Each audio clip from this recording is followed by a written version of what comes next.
A 65-year-old man has a tumor of the upper lobe of the right lung that caused compression of the superior vena cava. Which of the following vessels is likely to be distended, being a direct tributary of the superior vena cava?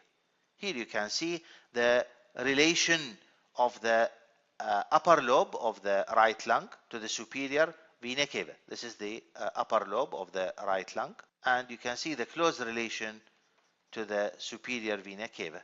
So which of the veins is likely to be distended, being a direct tributary of the superior vena cava? What are the direct tributaries here? A direct tributary is the right brachiocephalic vein, left brachiocephalic vein, and the arch of the azygos vein that opens into the posterior part of the superior vena cava at the level of the second costal cartilage on the right side at the transthoracic plane. So let's see the options here. Azygos vein. Yes, this is the correct option, as I have just mentioned. It is the arch of the azygos that opens into the superior vena cava. It's a direct tributary of the superior vena cava and might get distended because of the compression of the superior vena cava. The coronary sinus is the main vein that drains the heart, and it opens into the right atrium and not into the superior vena cava, so it will not be affected. The hemiazygos vein is located on the left side. The vein crosses the midline and it drains into the azygos vein, and it is the azygos vein that drains into the superior vena cava.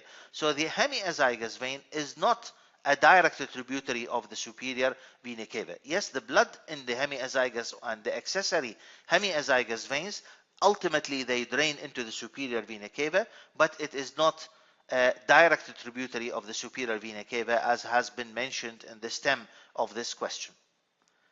Internal thoracic vein might also be affected, being a tributary of the subclavian vein.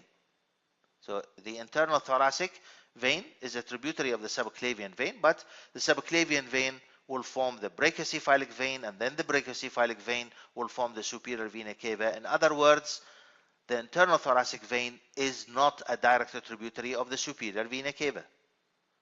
Accessory hemiazygos vein, I have just mentioned that the accessory hemiazygos and the hemiazygos veins, they drain into the azygos, but they are not direct tributaries of the superior vena cava.